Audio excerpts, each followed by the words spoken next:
감사절 잘 지내셨어요? 오늘은 11월 28일 금요일입니다. 기도함으로 하나님 앞에 매일 예배로 나아갈까요?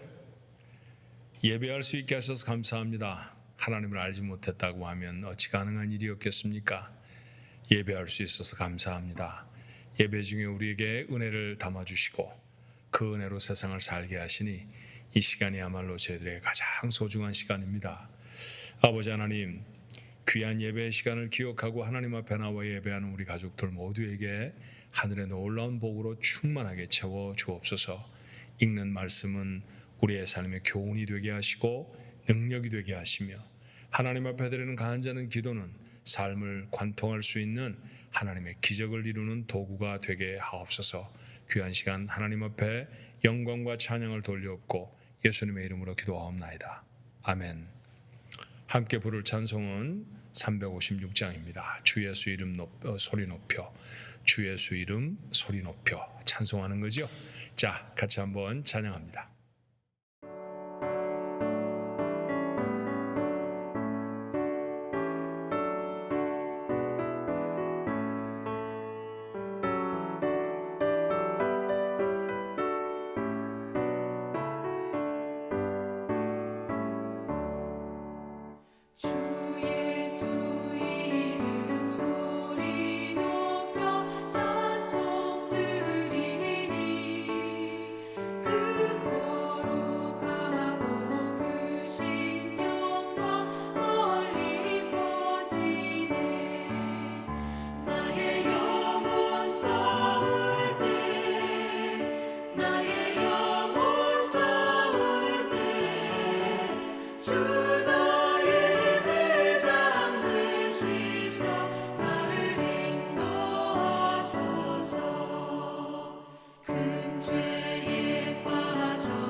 오늘 주신 하나님의 말씀 여호수아서 10장입니다. 벌써 여호수아서 시작한 지 얼마 되지 않은 것 같은데 10장에 이르렀네요.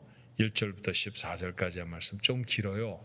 근데 차근차근 스토리라 어렵지 않습니다. 여러분 한번 주목하면서 읽어볼까요? 자, 같이 읽습니다. 그때 여호수아가 아이를 빼앗아 진멸하되 여리고와 그 왕에게 행한 것 같이 아이와 그 왕에게 행한 것과 또 기브온 주민이 이스라엘과 화친하여 그 중에 있다함을 예루살렘 왕 아도니세덱이 듣고 크게 두려워하였으니 이는 기브온은 왕도와 같은 큰 성이며 아이보다 크고 그 사람들은 다 감이라. 예루살렘 왕 아도니세덱이 헤브론 왕 호함과 야르뭇 왕 바람과 라기스 왕 야비야와 에글론 왕 드빌에게 보내어 이르되 내게로 올라와 나를 도우라. 우리가 기브온을 치자. 이는 기브온이 여호수아와 이스라엘 자손과 더불어 화친하였음이니라 하매 아모리 족속의 5 왕들 곧 예루살렘 왕과 헤브론 왕과 야르뭇 왕과 라기스 왕과 에글론 왕이 함께 모여 자기들의 모든 군대를 거느리고 올라와 기브온에 대전하고 싸우니라. 기브온 사람들이 길갈 지정에서 사람을 보내어 여호수아에게 전하되 당신의 종들 돕기를 더디게 하지 마시고 속히 우리에게 올라와 우리를 구하소서. 산지에 거주하는 아모리 사람의 왕들이 다 모여 우리를 치나이다 하매 여호수아가 모든 군사와 용사와 더불어 길갈에서 올라가니라. 그때 여호와께서 여호수아에게 이르시되 그들을 두려워하지 말라. 내가 그들을 내 손에 넘겨 주었으니 그들 중에서 한 사람도 너를 당할 자 없으리라 하신지라.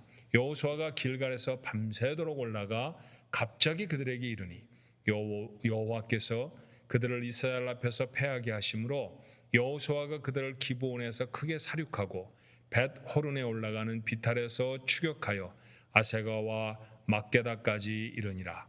그들이 이스라엘 앞에서 도망하여 벳 호른의 비탈에서 내려갈 때 여호와께서 하늘에서 큰 우박덩이를 아세가에 이르기까지 내리심에 그들이 죽었으니 이스라엘 자손의 칼에 죽은 자보다 우박에 죽은 자가 더 많았더라. 여호와께서 아모리 사람을 이스라엘 자손에게 넘겨주시던 날에 여호수아가 여호와께 아뢰어 이스라엘의 목전에서 이르되 태양아 너는 기브온 위에 머무르라. 달아 너도 아얄론 골짜기에서 그리할지어다 하매 태양이 머물고 달이 멈추기를 백성이 그 대적에게 원수를 갚기까지 하였느니라. 야살의 책에 태양이 중천에 머물러서 거의 종일토록 속히 내려가지 아니하였다고 기록되지 아니하였느냐. 여호와께서 사람의 목소리를 들으신 이 같은 날은 전에도 없었고 후에도 없었나니 이는 여호와께서 이스라엘을 위하여 싸우셨음이니라. 아멘.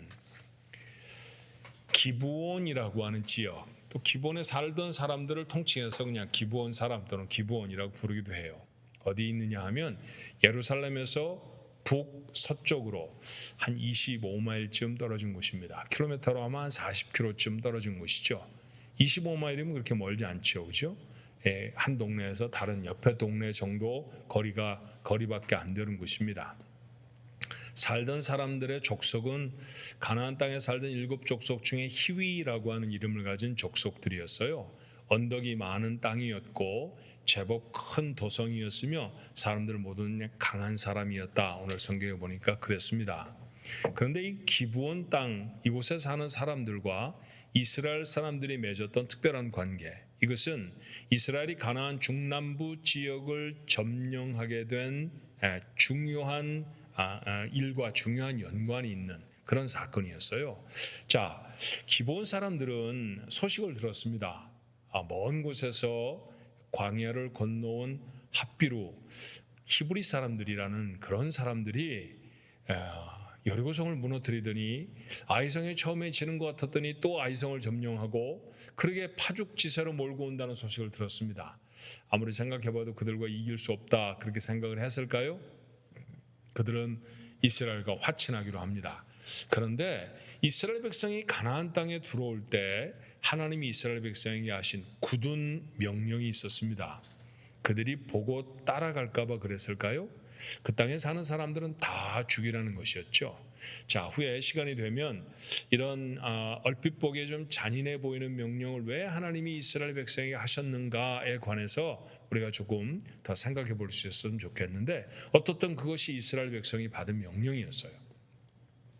그러니 가나안 땅에 살던 사람의 입장에서는 어떻겠습니까? 침략을 당하면 노예로 잡혀가거나 혹은 포로가 되어서 살아남을 수 있는 가능성이 없는 거죠. 다 죽는 거잖아요. 그러니까 전쟁이 이길 수 없다라는 것은 그 죽음을 의미했을 것이고요. 그러면 빨리 화평을 맺는 것이 좋겠다. 아마 그렇게 생각했을 것입니다. 그런데 가나안 사람과 이스라엘 백성은 화친을 하지 않는다는 사실을 알았던 것 같아요. 그래서 이들은 분장을 합니다. 마치 먼 나라에서, 그러니까 가나안 땅 아닌 곳에서 사는 사람들처럼 그렇게 위장을 한 거죠. 먼 곳에서 온 사람들처럼 몸을 꾸밉니다. 다 떨어진 옷을 입고 뭐 곰팡이가 빈 떡을 가지고 가고 뭐 그랬죠. 그렇게 여호수아와 이스라엘 백성 앞에 나타나서요, 우리는 가나안 땅 사람들이 아닙니다. 그러니 우리와 화평을 하십시다. 우리는 당신들하고 싸울 그런 생각이 조금도 없습니다.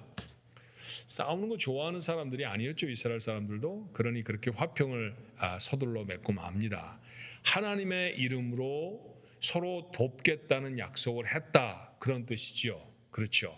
그러니까 이 사람들은 이스라엘의 보호를 받을 것이고요, 또 반대로 이스라엘이 어려움에 처하면 기브온 사람들이 이스라엘 사람을 돕겠다라고 하는 약속의 다름이 아니었어요. 그런데 3일 만에 그들의 말이 거짓말이라는 사실이 들통이 나버리고 말았죠. 이스라엘이 고민이 빠집니다. 이걸 어떻게 하지? 하나님이 다 죽이라고 하셨는데 살려두었다가 하나님의 벌을 받아서 또 우리가 큰 어려움을 당하는 건 아니야? 그런데 그들을 선뜻 죽일 수도 없는 게요, 하나님의 이름을 걸고 맹세하면서 약속을 했거든요. 서로 침략하지 않기로, 서로 죽이지 않기로. 하나님의 이름을 걸고 한 약속인데 우리가 제멋대로 버릴 수 없잖아, 이런 고민을 했던 것 같습니다. 결국에는 조금 타협을 했을까요? 그들은 어떻게 했느냐 하면, 기브온 사람이 그러면 우리 이스라엘 사람들의 종이 되는 것으로, 나무를 패고 불을 떼고 물을 기르오고 이런 일을 하는 사람으로 너희들이 평생을 산다고 하면 우리가 너희들을 죽이지 않겠다. 그렇게 해서 이스라엘 속에 섞여 들어온 사람도 있었고, 기브온 땅에 살지만 필요할 땐 자기들의 도움을 받게도 되는 그런 관계가 되어졌습니다. 그런데 이 소식을 가나안의 다른 도시 국가들이 들었어요. 그때는 뭐 큰 지금처럼 나라가 아니고요, 팔레스타인은 사실 큰 나라는 아닙니다. 곳곳마다에 3,500년 전쯤이니까 조그만 도시들이 생겼겠죠. 도시라는 것도 샌프란시스코, 샌호세 이렇게 생각하시면 안 돼요. 조그마한 마을 같은 거죠. 다른 곳보다 집이 좀 더 있었다든지 아니면 조금 더 높은 성체를 지었다든지 뭐 그 정도였을 겁니다. 그런 것을 우리는 고대 도시국가 그렇게 불러요. 그 도시를 다스리던 사람들을 요즘이야 시장 그러지만 당시에는 왕이라고 다 불렀던 모양입니다. 5 도시국가의 왕들이 서로 모여서 기브온 사람을 치기로 그렇게 마음을 먹었어요. 자, 기브온이 무너지면 자기들도 무너질 수 있다라고 하는 위기감 때문이기도 했을 거고요. 또 한편으로는 우리가 가깝게 지내던 기브온 사람들이 어떻게 저렇게 이스라엘 사람들에게 넘어갈 수 있지? 배신감이 들었을 수도 있습니다. 그러니까 배신자를 처단하자, 뭐 이런 구호를 외쳤을까요? 어떻든 5 도시국가의 왕들이 군대를 규합해서 이스라엘을 치자고 몰려 나옵니다. 한 도시 같으면 어떻게 해보겠는데 5 도시나 되어진다고 하면 이건 대단히 어려운 일이죠. 그래서 기브온 사람들은 위기를 느꼈어요. 그리고 기브온 사람들이 이스라엘 사람들에게 우리 좀 도와주세요 라고 도움을 요청합니다. 왜냐하면 약속을 맺었었잖아요. 서로 화친의 조약을 맺고 침략하지 않기로, 도와주기로 하나님 이름 걸고 약속했으니까 우리 도와주십시오 라고 하는 것이죠. 이스라엘 백성은 약속대로 달려나와 그들을 도왔습니다. 큰 승리를 이루었죠. 여호수아가 기도했더니 해가 지지 않았다라고 하는 놀라운 기적도 이때 일어난 일이었습니다. 그리고 이 전쟁으로 이스라엘은 단박에 가나안 땅 남부 지역을 모두 다 점령하게 되어졌어요. 자, 이 사건이 우리가 읽었던 본문의 말씀입니다. 네, 여러분, 이 본문의 말씀 속에 나는 우리 식구들과 함께 한 가지 중요한 교훈 하나를 마음에 담았으면 좋겠다 하는 생각이 들었습니다. 그건 뭐냐 하면 약속이라는 거예요. 제가 질문 형태로 여러분에게 말씀을 드려볼까요? 이스라엘은 왜 가나안 부족인 기브온 사람들을 위해서 생명을 거는 전투에 나갔을까요? 지금 이스라엘 남부, 팔레스타인 남부에 있는 5 도시의 왕들은 실제적으로 이스라엘과 싸우려고 한 건 아니었죠. 기브온 사람들을 치려고 한 것이었죠. 근데 기브온 사람들 돕자고 갔으니 전투가 되어졌고, 여러분 전투라는 것은 게임하고는 다르잖아요. 그거 지면 죽는 겁니다. 다치기도 할 것이고요. 생명을 걸지 않으면 안 되는 일이 전투인데 왜 이런 위험하고 어려운 일을 했을까요? 약속했기 때문입니다. 약속했기 때문에 생명을 거는 거죠. 또 하나 질문해 볼까요? 그렇다고 하면 이스라엘은 왜 기브온 사람들을 살려두고 그들과 도와주겠다는 약속을 맺었을까요? 자, 하나님의 이름을 걸고 한 약속이었기 때문입니다. 그렇죠?